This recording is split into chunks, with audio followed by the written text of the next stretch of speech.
Действительно, покров Пресвятой Богородицы, защита, молитвы ее осеняют весь христианский мир и землю. Но, казалось бы, раз мы все под покровом Пресвятой Богородицы, как же так случаются в жизни нашей личной и в стране нашей и страшные события, и была и революция, было и поругание храмов, поругание святынь, много чего было в истории нашей великой страны. Много бывает несчастий и в жизни каждого человека. И казалось бы, почему Пресвятая Богородица не защищает нас? Но если бы Богородица ограждала и оберегала всех и всегда, тогда бы это было попранием божественной справедливости. Потому что иногда мы творим такие грехи, или вообще мы отвергаем веру в покров и защиту Пресвятой Богородицы, и становимся недостойными ее предстательства и ее защиты. Но тем не менее, она оберегает нас. Вот мы в храме Покрова Пресвятой Богородицы. Многие из вас знают историю этого храма. Почему этот храм был посвящен именно этому историческому и дивному событию? Недалеко от этого храма был женский монастырь в честь Покрова Пресвятой Богородицы. Но вот свергли царя, свершилась революция, Первая мировая война, гражданское лихолетие, и начались проблемы. Пока монастырь стоял, сестры, которые имели большое хозяйство, ухаживали за ранеными. Во время Первой мировой войны было очень много раненых. Их привозили, вот сегодня, как беженцы с Украины приходят в разные уголки России, находят приют. Точно так же со фронтов войны раненые, покалеченные были распределяемы по всей матушке Руси. И вот при монастыре тоже был лазарет, и монахини Покровского монастыря ухаживали за ранеными. Они содержали школу, мастерские, разносторонняя была деятельность у этого монастыря.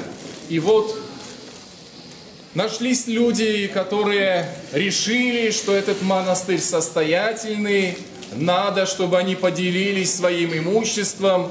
Пришли в один несчастный день в монастырь и стали приставать к игумене монастыря, требуя от нее, чтобы она вынесла все драгоценности, все сбережения, а у монастыря ничего не было, так как все, что было в монастыре, все было потрачено и тратилось на содержание раненых, больных, на детей беспризорных. И тогда ее предали страшной смерти. Ее заживо сожгли. Ее заживо сожгли, монастырь разорили, сестры разошлись.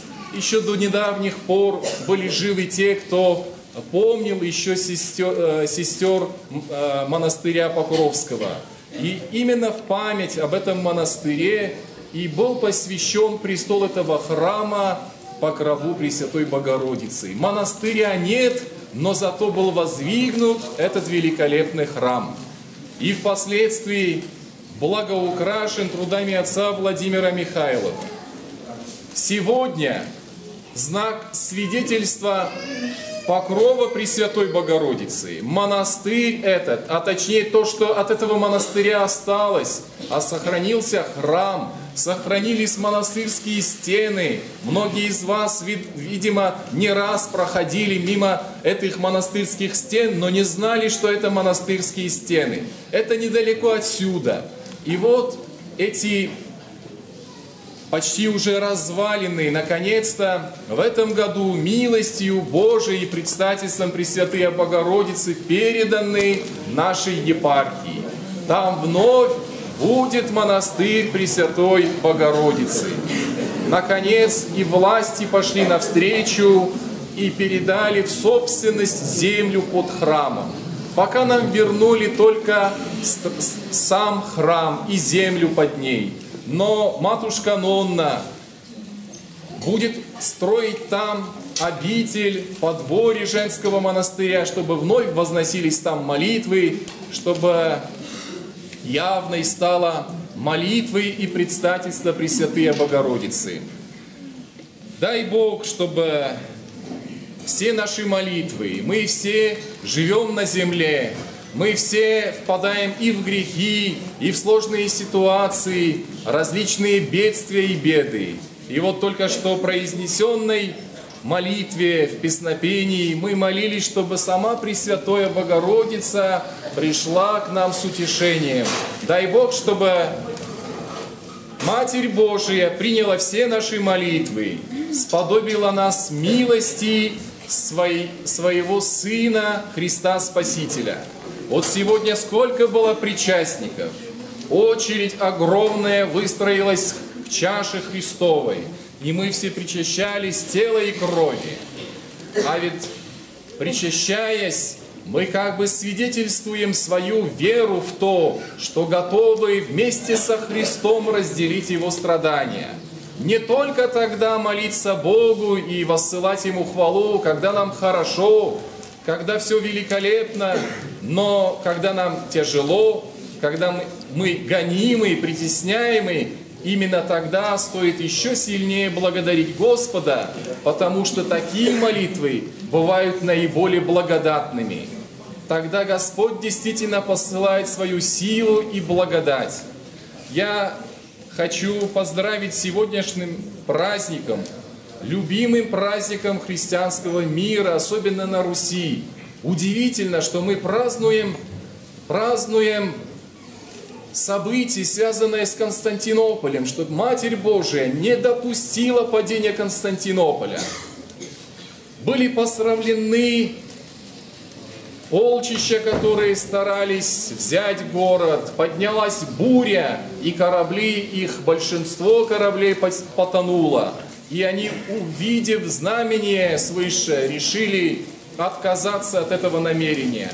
Так был спасен Константинополь. И в самом Константинополе этот праздник греки не празднуют, хотя это явление помощи именно их империи, их стране. Но зато празднуют те, кто старался взять город, потомки тех славянских племен, которые осаждали Константинополь. Это своеобразный акт национального покаяния, когда народ, несмотря на то, что они были посрамлены в той битве, но, видя знамение с неба, видя, что это была воля Божия и воля Пресвятой Богородицы, вознесли ей хвалу, и впервые в честь этого события были воздвигнуты храмы на Руси.